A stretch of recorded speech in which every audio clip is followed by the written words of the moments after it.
ብልጽግና ከነንከሮቹ፣ ብልጽግና ከነጎባጣ ኢህአዴጎቹ፣ ብልጽግና ከነሳርትሎቹ፣ ብልጽግና ከነገንፎ ስንጥቦቹ የኢትዮጵያ መጻኢ ዕድልና ተስፋ እጁ ላይ ያለለት ፓርቲ ነው። የህልም ጉልበት ያልገባቸው፣ የራዕይ ጉልበት ያልገባቸው፣ የመንገድ ጥንካሬ ያልገባቸው፣ መቀጠል ያለባቸው መቀጠል ያልቻሉ አካላቶች አሁንም አሉ። የኢትዮጵያ መከላከያ ሰራዊትን የአብዮታዊ ዲሞክራሲ የመጨረሻ ምሽግ ነው ካሉበት አላቆ የኢትዮጵያ ሉዓላዊነት የመጨረሻው ምሽጉ እንዲሆን አድርገው የሰራው የብልጽግና ፓርቲ ነው። ኢህአዴግ ማለት ስብሃት ነጋ ለሚያስበውና ለሚመቸው መንገድ አመቻችቶ የሰራው ህወሓት እንደምትፈልገው አርጋ የምትጫወትበት መጫወቻ ኳስ ነበር። ችግሩ ብልጽግና ከተመሰረተን በኋላ ብልጽግና ውስጥ ያሉ ሰዎች አሁንም ስለ ብልጽግና ማኒፌስቶ፣ ስለ ብልጽግና ሐሳብ፣ ስለ ብልጽግና ራዕይ፣ ስለ ብልጽግና መንገድ አያውቁም። የሚያውቁት አብዮታዊ ዲሞክራሲ። ብልጽግና የድረስ ፓርቲ አይደለም። አንዳንድ አባላቶቹ ግን የድረስ ናቸው፣ ኢንዶሚኖች ናቸው።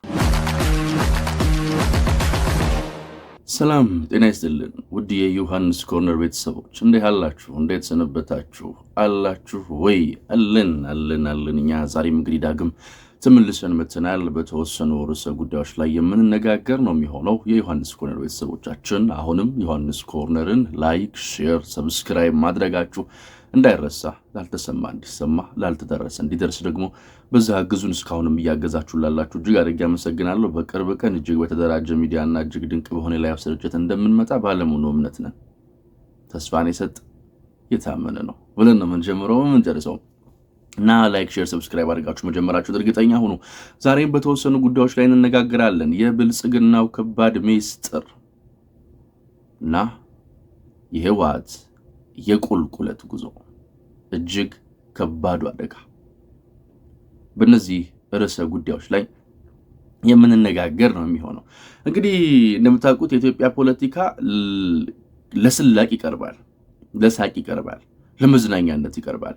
ምክንያቱም ተቃዋሚ ፖለቲከኞቻችን የሚያቀነቅኑት ፖለቲካ አብዛኛው ብዙ ጊዜ እንዳልኳችሁ ይሄ ያልሸሹም ዞር ያሉ የእንዘጭ እምቦጭ ምናምን ፖለቲካ ነው።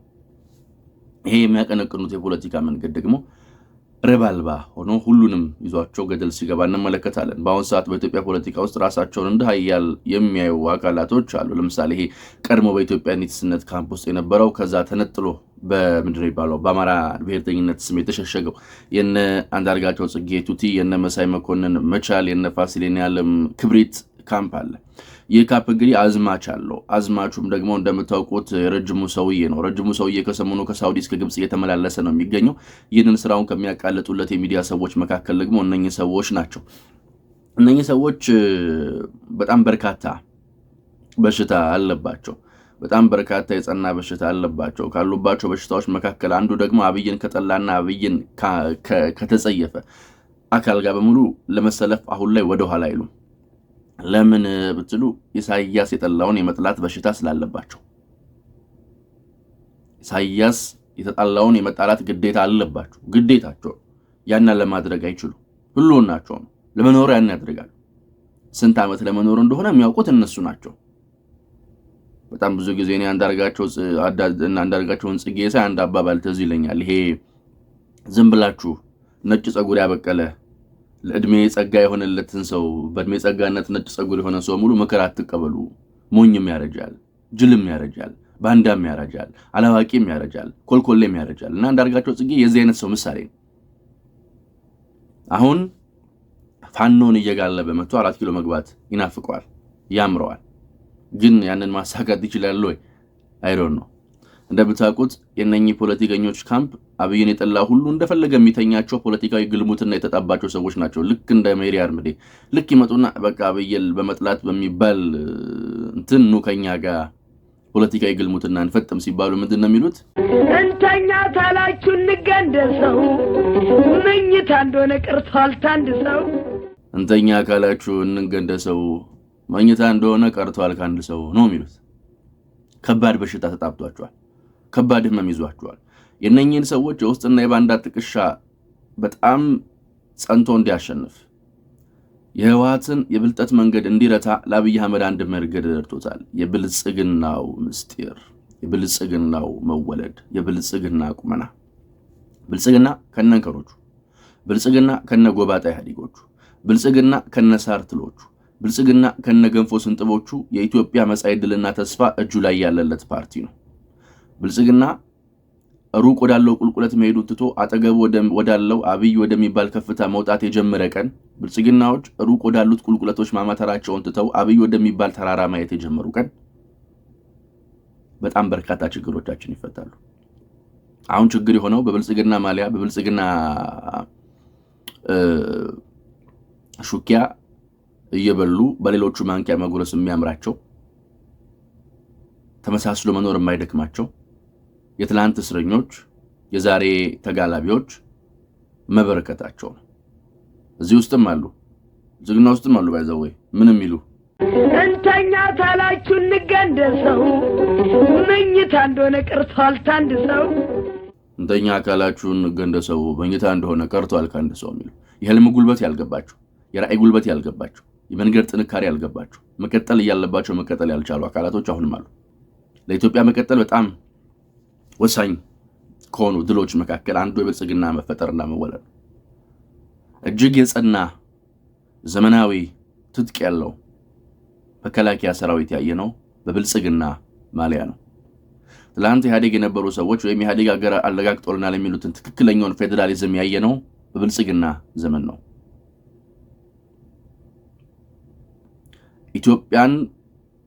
የኢትዮጵያ መከላከያ ሰራዊትን የአብዮታዊ ዲሞክራሲ የመጨረሻ ምሽግ ነው ካሉበት አላቆ የኢትዮጵያ ሉዓላዊነት የመጨረሻው ምሽጉ እንዲሆን አድርገው የሰራው የብልጽግና ፓርቲ ነው። አየር ኃይልን በልኩ የገነባው ይህ ፓርቲ ነው። ብልጽግናዎች ከነሰነፎቻቸው፣ ብልጽግናዎች ከነንከናቸው፣ ብልጽግናዎች ከነድክመታቸው ይህንን መንገድ ያሰመረ ፕሬዝዳንት ውስጣቸው አለ። ብዙዎች ከብልጽግና መወለድ በኋላ አሁን ቲፒኤልኤፍ ለምንድን ነው የኢህአዴግን መፍረስ የተቃወመችው? ለምንድን ነው የብልጽግና መወለድ የተጸየፈችው? እንግዲህ በግንባር የተመራን ሰዎች ነኛ። ኢህአዴግ ማለት ሶማሌን የሚያክል ህዝብ አጋር ያለ ህዳሴን የሚያክል ግድብ ያስቀመጥክበትን ክልል በአጋርነት የያዘ ከዛ ግን ፌዴራላዊት ኢትዮጵያን መስርቻለሁ የሚል ከዛ ዛሬ ኢህአዴግ ናፋቂዎች አብይን በአሃዳዊ ስርዓትና ፌዴራላዊ ባለመሆን የሚከሱበትን መንገድ ያሰመረ እርስ በርሱ የሚጣረስ የድንቁርና መንገድን የሚከተል ኢህአዴግ ሃይዌይ ላይ ነበር። ምን በሚባል ተአብዮ በሚባል ሃይዌይ ኢህአዴግ ማለት ስብሃት ነጋ ለሚያስበውና ለሚመቸው መንገድ አመቻችቶ የሰራው ህወሓት እንደምትፈልገው አርጋ የምትጫወትበት መጫወቻ ኳሳ ነበር። ስትለጋው ይለጋል፣ ስትመታው ይመታል፣ አንግል ራሱ አይገጭም፣ ጎል ነው የሚገባው። አብይ አህመድ የሚባል ሰው መጣ። የብልጽግና መፈጠር ከባዱ ምስጢርና ከባዱ ትግል አሁን አብይ ለሚያስባቸው መንገዶችና አብይ የተከተላቸው ላሉ ህልሞች ኢህአዴግ ብቁ አልነበር። ኢህአዴግ ፍርስር ሲወጣ ፓርቲ ነበር። ብልጽግና ይመስረት ሲባል አንድ ጽኑ ኢትዮጵያዊ ፓርቲ ይመስረት ማለት ነው። ችግሩ ብልጽግና ከተመሰረተም በኋላ ብልጽግና ውስጥ ያሉ ሰዎች አሁንም ስለ ብልጽግና ማኒፌስቶ፣ ስለ ብልጽግና ሐሳብ፣ ስለ ብልጽግና ራዕይ፣ ስለ ብልጽግና መንገድ አያውቁም። የሚያውቁት አብዮታዊ ዲሞክራሲ ነው።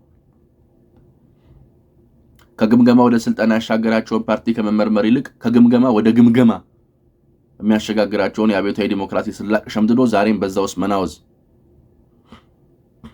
ነው የያዙት። ይሄ የያዙት መንገድ ራሱ ችግር ነው። ራሱን ችሎ ፈተና መበርበር መፈተሽ ያለበት ጉዳይ ነው።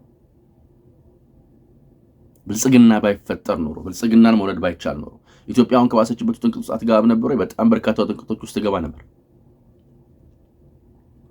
ምናልባትም ለውጡ ላይ ጸና ይችል ነበር። ለውጡ ላይ ቀጥል ይችል ነበር። ከነ ችግሮቹ ብልጽግና ሌቦች አሉበት፣ ሀቅ ነው። ሰነፎች አሉበት፣ ሀቅ ነው። በዛው ልክ ጎበዞች አሉበት። ኢትዮጵያን የሚያማትሩ ሰዎች አሉበት። መጻኢ ዕድል የሚጠብቃቸው ሰዎች አሉ። እኔ ብልጽግናዎች ጎበዞቹን ነው ብለው ቢስቱ እንኳን ኢትዮጵያን ከመጥላት የሚሳቱ ሰዎች አሉ፣ ከመሸፈጥ የሚሳቱ ሰዎች አሉ። አንዳንድ ሰቶቻቸውን እንኳን የሚስቱት በቅን ኢትዮጵያዊ መንፈስ ነው። የሰራ ይሳሳት። በአብይ ልቡ ኢትዮጵያዊ መሆን ላይ የማያወላዳ አቋም አለኝ። ይህን ስል ጠቅላይ ሚኒስትር አብይ አህመድ እንደው የማይሳሳቱ እንደዛ ካልን ሰው አይደሉም ማለት ነው። ሰው ናቸው፣ ይሳሳታሉ። እንኳን አይደለም እንደ አብይ አይነት 10,000 ስራ የሚሰራ በብልጽግና ማሊያ የተሰገሰገ እልፍ ሰነፍ የተሸከመ ሰንኮፍ የከበበው የጭቃ እሾህ የከበበው የገንፎ ስንጥብ የተበዛበት የሳር ትል የበዛበት ሰው አይደለም። እንደው ተመሳስሎሽ ያለው ሰው አንድ ቤተሰብ ይመራ ሰው እንኳን በጣም በርካታ ስህተቶችን ይሳሳታል። በዚህ ሁሉ ውስጥ ግን ማሸነፍ የቻለ ፓርቲ ተመስርቷል። በዛ ሁሉ ጥንቅጥ ውስጥ ምርጫ ማስደረግ የቻለ ፓርቲን መስርቷል እና የብልጽግና ከባዱ ምስጢር መቻሉ ነው። የብልጽግና እጅግ ከባዱ ምስጢር የማይችሉ ሰዎችን ማቀፉ ነው። ጊዜ ሲኖር የሚፈትሽ ጊዜ ሲኖር የሚበረበር በጣም በርካታ ጉዳዮች ብልጽግና ውስጥ አሉ። ግን አትሊስት ከነ ድክመቶቹም ከሱ የተሻለ ከሱ የሚጠጋጋ ፓርቲ ኢትዮጵያ ውስጥ መስራት ማንሳት አትችልም። መዋቅር ያለው ሌላ ፓርቲ ማንሳት አትችልም። ሌሎቹ ስራቸው ምንድነው? መጮህ ነው። ዝም ብሎ ቅድም እንዳልኳችሁ አንዳርጋቸው ጽጌ እንተኛ ካላችሁ እንገንደሰው መኝታ እንደሆነ ቀርቷል ካንደ ሰው እያሉ የመጡ መገንደስ። ማንም ነው የሚገነደሳቸው። ማንም ነው ለፖለቲካዊ ግልሙትና ነው የሚያጫቸው። አብይ ብልጽግናን የመሰረተው ዛሬ አይደለም። በነገራችን ላይ ጠቅላይ ሚኒስትሩ ቤተ መንግስት ሲገቡ እኔ ባሉኝ መረጃዎች ብልጽግናን ሰርተውት፣ ቅርጹን ሰርተውት፣ አርማውን ሰርተውት፣ አላማውን ሰርተውት፣ ራዕዩን ሰርተውት ነው ይዘው የገቡት። የድረስ አይደለም። አሁን ችግር የሆነው ብልጽግና የድረስ ፓርቲ አይደለም። አንዳንድ አባላቶቹ ግን የድረስ ናቸው፣ ኢንዶሚኖች ናቸው። ብልጽግና ችግር የሆነበት ኢንዶሚን አባል ነው። ኢንዶሚን አባል ማለት በምን ልንፈርጃቸው እንችላለን? ይሄ ፈጣን በ3 ደቂቃ በሰል ዘሎቸስ ሙቀት ብቻ ወፍ። ከዛ ሲወጡስ 4 ኪሎ ከአብይ ጋር ሲወያዩ ለወዛው 4 ኪሎ ከፍ ብሎ ማኪያቶ እየጠጡ አብይ ላይ የሚሸፍጡ ይታወቃሉ። ምንም ይታወቃል። እኔ አይደለሁም ያልኳችሁ። እኔን ስታዩን እንደዚህ ያበሉኝ እንዲያለ ማንም የምን ብልጽግና ስልጠና ላይ እንደዛ አልተባላችሁ? ከዳውደም እንዳለ እንደዛ አልተባላችሁ? ትሰለጥኑ አልተነገራችሁ?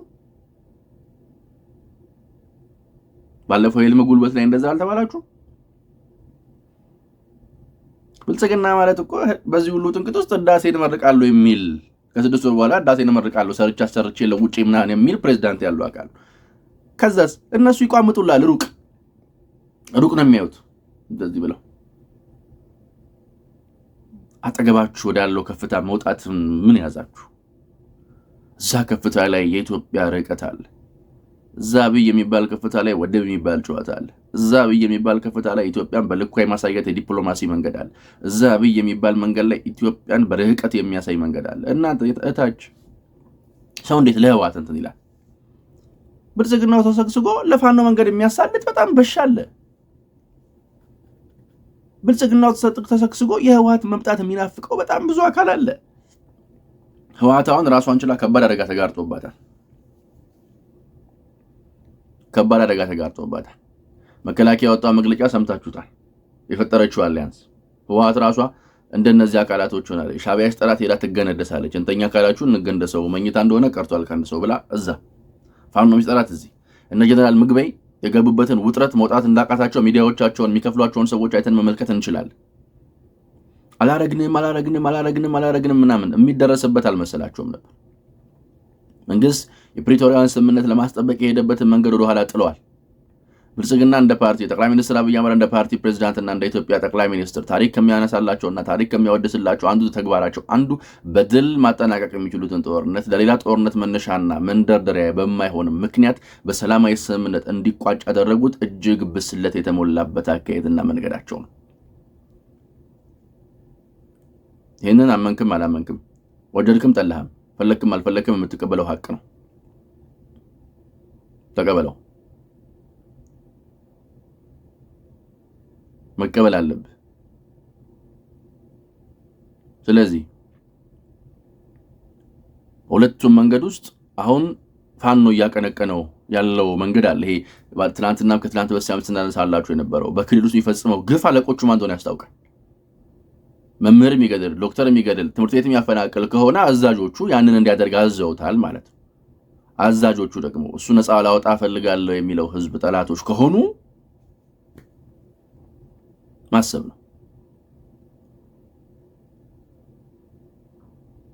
ስለዚህ አሁን ብልጽግና የተሰገሰጉ ሰዎች በአንድ ዓላማ በአንድ መንገድ ወደ አንድ መምጣት ቢችሉ ይሄ የአብያዊ መንገድ ቢገባቸው ቢረዱት ከጎኑም አንዳንዶቹ ከጎኑም ሆኖ ያልገባቸው አንዳንድ አካላቶች አሉ። አክቹአሊ ምን በሽታ ማለት ተማሪ ያለው በስንት ጊዜ ይማራል አትማር ያለው ምን ይሆናልና ይላል። አብይ የገነባውን መከላከያ ሰራዊት ህሳቤ አብይ የገነባውን ይሄ ብልጽግናና አብይ የገነባውን ፕራውድሊ አብይ የገነባውን እንዴ ሊሸቀቀኝ ነው እንዴ ፖለቲካል ኮሬክትነስ ምናምን ልጠብቅ ለዛውም ለብልጽግና ሰዎች ይደረዛ ቀለኞች ስንት ጉድ እንደተሸከመ እናውቃለን። እናግሽ ያለን አዳሚኩ እንደው ስለማይበጅ እናንተም አንዳንዶቻችሁ እንትን ማለቱንም መረጋጋቱን የማትፈልጉት እቺ እንዳትወጣባችሁ ነው።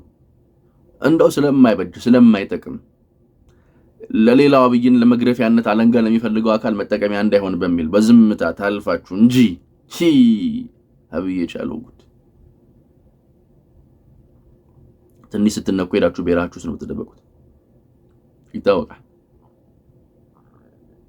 ግን ብልጽግና እንዳይመሰረት ሲሉ የነበሩ ሰዎች ለምንድን ነው የማይመሰረት የፈለጉት ብንል የብልጽግና ከባዱ ሚስጥር የኢትዮጵያ መቀጠል ዕጣ ፈንታ እጁ ላይ ስላለ የኢትዮጵያን ውድቀት ይጠብቁ ስለነበረ ነው።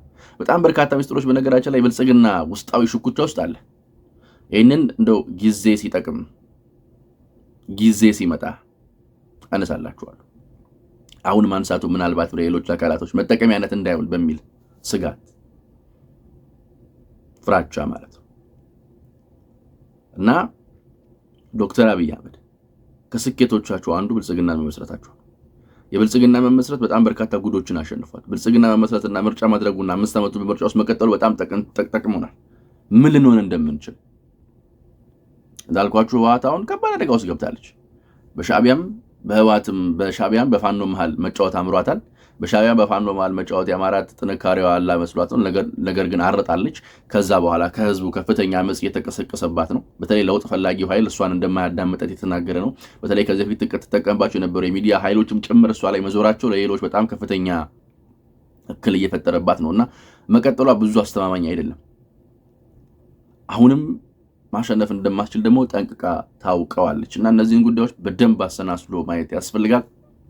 አብይ ጡንቻ ከታየባቸው ጉዳዮች አንዱ የብልጽግና የመቀጠል ሚስጥር ነው። እኔ እንደ ዝም ብሎ የሚገረዱ ሰዎችን ሳይ እዛም የሚሉ ሰዎችን ሳይ ነው ይሄንን ጉዳይ ለዛሬ ያነሳሁት። በጣም በርካታ ጉዳዮች እንዳስስልን ደግሞ የተመላለስን የምናወራ ነው የምንቀጥል። የብልጽግናው ከባዱ ሚስጥር ግን መቀጠልና መቀጠል መቻሉ የውስጥ ፍትጊያዎቹ ናቸው። ሌላ የሚፈልፍልም ሌላ እንትን የሚልም ድብቅ ዓላማ አለው ምንም የለውም። ብልጽግና የተመሰረተው ለኢትዮጵያ መቀጠል ነው። ብልጽግና ማኒፌስቶን አንብበው ያልተረዱ ፓርቲዎች የከበቡት ነው፣ ሰዎች የከበቡት ነው። አዎ ለሱ እናዝናለን። ቀን እስኪመጣ እንጠብቃለን ነው የምንለው። የተመላለስን ይህንን ጉዳይ በስፋት እንዳስሰዋለን። እንደው ይሄ ጉዳይ ተከታታይነት ያለው ነው። ዛሬ እንዲቹ ልዳሰው ብዬ ነውና እንደዚህ የመጣሁት። እጅግ አድርጌ አመሰግናችኋለሁ። እኔ ግን ሁሌም እንደምለው እንደማይለወጥ አንድና ውድ ቃል አዲስ ትውልድ አዲስ ተስፋ፣ ሁሉም ጥሩ ይሆናል። ዮሐንስ ኮርነርን ላይክ፣ ሼር፣ ሰብስክራይብ ማድረግ እንዳይረሳ እንድንበዛ እንድንበረክት ማለት ነው። እንደዛ ይሁን። የኔና የናንተ ሀገር እንደ ልማዷ ታሸንፋለች። ፈጣሪ ኢትዮጵያና ሕዝቦቿን አብዝቶ ይባርክ። የነገ ሰው ይበለን። ቻው።